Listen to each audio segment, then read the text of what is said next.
Cilvēks tajā brīdī, kad paiet zem ūdens, viņš vēl minūtes 5 visu redz sev acīs, kamēr atslēdzās tev smadzenes. Jo tu nevari pelpot, bet tajā pašā laikā tu esi dzīvs vēl. Un tā esot ļoti mokoša nāve. Lūdzu, nepeldiet aiz bojām. Atkārtoju, lūdzu, nepeldiet aiz bojām.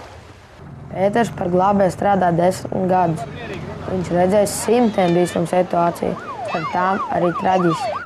Viņš arī ir nīrējis un ūdenī meklē tos cilvēkus, kuri ir noslīkuši. Viņš par drošību un risku ūdenī zina visu. Kādas palaidnības tad tu dari ar draugiem ūdenī? Es tev pastāstīšu, vai to drīkst darīt vai nedrīkst. Mēs jau parasti pārsvarā mēs metam viens otru ūdeni. Tā līdz bojām reiz neesmu bijis. Bet nevajag jau arī. Pietiek jau līdz krūtīm. Nē, man ir bijis, kad man draugi saka, skaties, aizpeldēšu līdz bojām. Tāds saka, bet ja tu gribi, tad peldi, es nepeldēšu ar tevi. Kādēļ nedrīkst peldēt aiz bojām? Tas ir, jo aiz bojām atkal drīkst vizināties ar ūdensmočiem, kuteriem un vispārējo. Un tātad jūs apdraudat arī pašu savu drošību. Ja? Jo, teiksim tā, nevienmēr viņš tev vilnī varēs pamanīt vēl kaut ko, un tad, kad pamanīs, tas iespējams jau būs pa vēlu. Bet tā, ja atkal jūs esat aiz bojām un pie krasta, ja, tajā peldēšanas zonā, tad automātiski tie, kas brauc ar ūdensmočiem vai kuģiem, viņi atkal nedrīkst braukt tur iekšā. Tāpēc ir arī šīs bojas ļoti svarīgi ievērot, jo tas ir tikai dēļ jūsu pašu drošības. Tā, kad cilvēks slīkst, īstenībā to ir ļoti grūti pamanīt. Ja tad cilvēkam, teiksim tā, var noslīgt vienkārši tu peldi, tev apstājās sirds un tu nogrimst, un tad to pat īstenībā nevar pamanīt.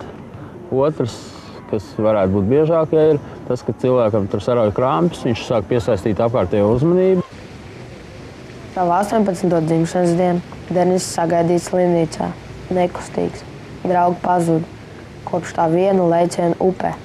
Denis kļūst atkarīgs no citu palīdzības. Un tas viss notika dažās sekundēs, kādā saulainā vasaras pēcpusdienā. Diena bija saulaina, vienkārši super diena bija. Sēdēju datorsalonā. Un vienkārši atbraucu draugi, un teicu, braucam peldēties. Tieši karsti bija. Es tā no sāku padomāju, it kā nav ko te darīt, vai nedomāju, laiks labs, un domāju, braucam. Un tā arī aizbraucam. Atcerēties, tas ir nepatīkami vai ne, bet bija tā, ielicot ūdenī, uzreiz momentāli tā kā pa kājām strāve, vai ne, uzreiz tā kā paralizēja samaņu un nezaudēju. Vienkārši gulēju zem ūdeņa, vai ne? Jūtu, vai ne, ka viss, neko nevar izdarīt. Vienkārši varbūt rokas tur knapi kaut ko kustināja, lai vienkārši draugi ieraudz, vai ne, lai palīdz man. Domājot par savu un citu veselību, atpūšoties pie ūdens ir jāapzinās jebkuras rīcības sekas, un nelaimes situācijās ir jāspēj adekvāti reaģēt, lai novērstu letālus iznākumus un palielinātu nelaimē nonākušā izredzes izdzīvot. Ja noticis nelaimes gadījums, ir nekavējoties jāzvan 112. Šajā momentā, saņemot izsaukumu, glābšanas dienas nekavējoties, iedod informāciju visu tuvākai brigādei, kur ir glābēji, un glābēji nekavējoties izbrauc uz notikumu vietu un arī veic šos glābšanas pasākumus. Tas ir svarīgākais, kas ir jāzina. Tas viens, un otrs ir, ja cilvēks zina un prot, kā glābt, protams, jācenšas izglābt šis cilvēks.